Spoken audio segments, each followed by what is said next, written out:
What is shaking, YouTube? Guess what? We're almost at 10,000 subs. I cannot believe it. We still haven't done the 8,000 sub giveaway, so make sure you're looking out for that video. But before we get started, I want to remind you guys, we're here for the Hot 10 Comics of the Week breakdown, where I take the 10 hottest comics according to the Key Collector app, and I let you guys know if I'm buying these books or if I'm staying away. But before we get started, hit that sub button, smash the like button because it really helps the channel out. With that said, let's get into this week's breakdown.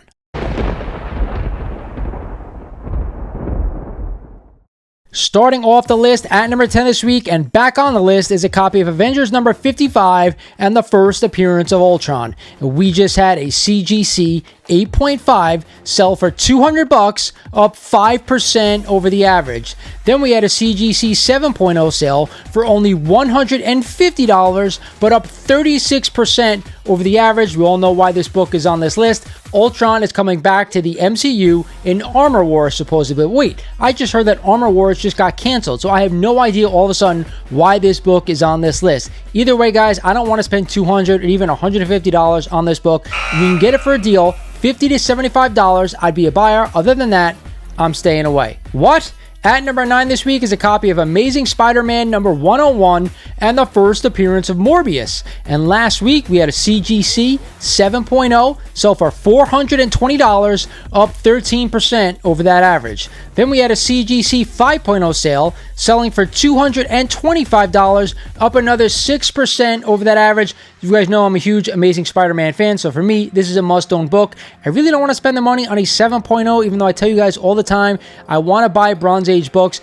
in higher grades. This one for me in a 5.0 always looks kind of nice, and it's still relatively affordable. For me, yes, I want to own the book, but if you're not a huge Amazing Spider-Man fan, I got to ask you guys, why would you buy this book right here, right now? Doesn't make sense. If you want to own it, I say go ahead, pull the trigger. If not, then I'd be staying away. Sliding down the list to number 8 this week is a copy of Silver Surfer number 1 and the first solo title, Silver Surfer series, and the origin of the Silver Surfer.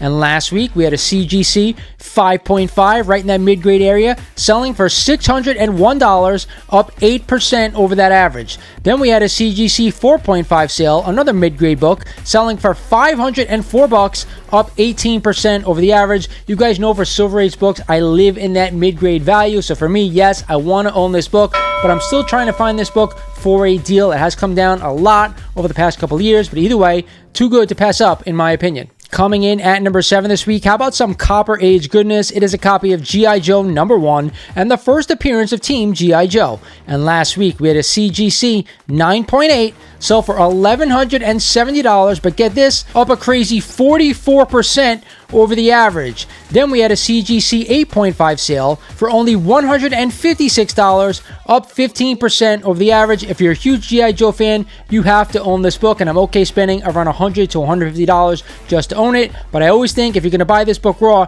you're going to get a much better deal on this one. So to each his own on this book. I'm not a huge G.I. Joe fan. I'm more of a Masters Universe Thundercats fan. That's where I'd be putting my money. But other than that, for $150, I'm all over it. Other than that, I'm staying away. Back on the list at number 6 this week is the king of the Copper Age. It is a copy of Amazing Spider-Man number 300 and the first full appearance of Venom. And last week we had a CGC 9.8 sell for an insane $3,131, up 4% over the average.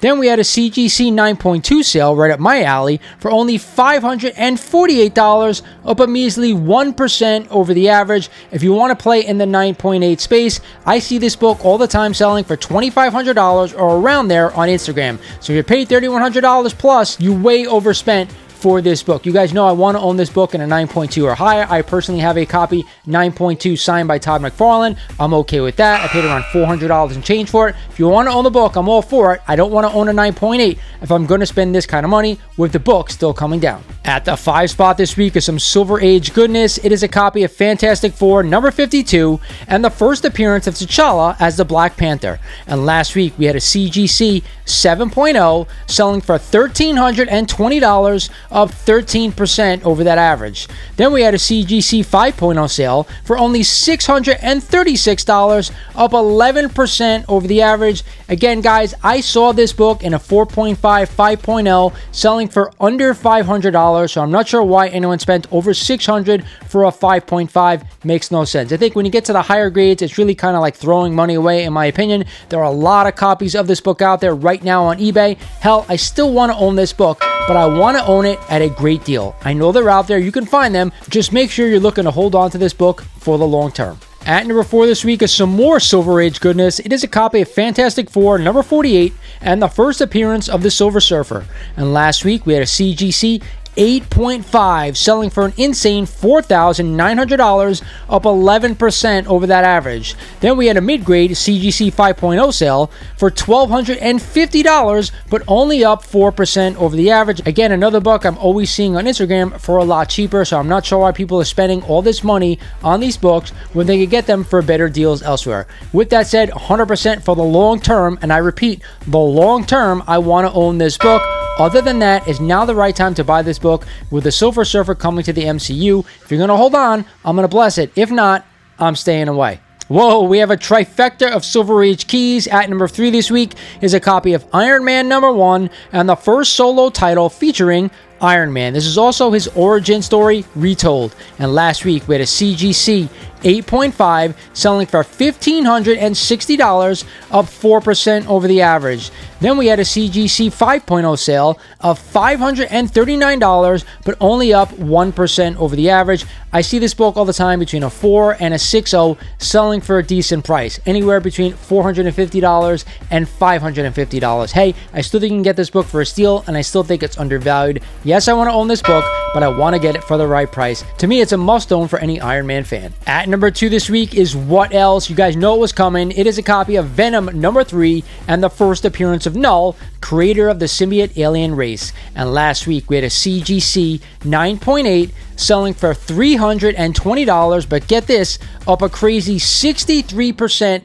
over the average. We all know why this book is on this list. Null is coming to Venom 3, at least what we think. We all know we saw him in the trailer, but I just happen to have a hunch that he's only going to appear in the post-credit scene. Sony loves to tease us with this kind of stuff and then only see a glimpse of them in a post-credit. With that said, I'm not going out and buying this book right here, right now. You guys know if you're going to buy a modern book, I only want to own it in a 9.8, but now is not the time for this one. I'm staying away. Finally, at the top spot, for the 5th week in a row, this may be a new record like I said last week, it is a copy of Marvel Superheroes Secret Wars number 8 and the origin of the Black Symbiote costume. And we just had a CGC 9.8 sell for only $550, up 9% over the average. Don't forget, for the past couple of weeks, we've had 9.8 sales for $600 or over, so this book is actually coming down in price in a 9.8. I always say I just want to own this book, a very important book when we're talking about Marvel. I own it in a nice raw copy, super high grade, but I only want to pay around $100 to $150 just to own this book. I don't want to spend $500 to $600 in a 9.8. To me, it is just not worth it. Hope you guys enjoy the list. Again, a fun one. All the books on this list, believe it or not, I would love to own in my collection for the long term. But it's now the right time to be buying some of these books. Again, if you're going to be holding them and you know you're going to hold, go ahead, buy them. I don't think you're going to get hurt. But with that said, I probably want to hold off on most of them right now and wait for all the stuff to kind of die down. It is now time for my best buy of the week, and I'm going with the best book on this list. It is a copy of Fantastic Four number 48 and the first appearance of the Silver Surfer. Doesn't matter that he's coming to the MCU. Hell, we don't even know that Norrin Radd is actually going to be the one coming in the MCU. But either way, this is a long-term hold for me. If you want to own the book, I'm all for it. Definitely the best book on this list. This is Lawrence over at Mighty Comics Collectibles saying thank you for watching, and I'll talk to you guys soon.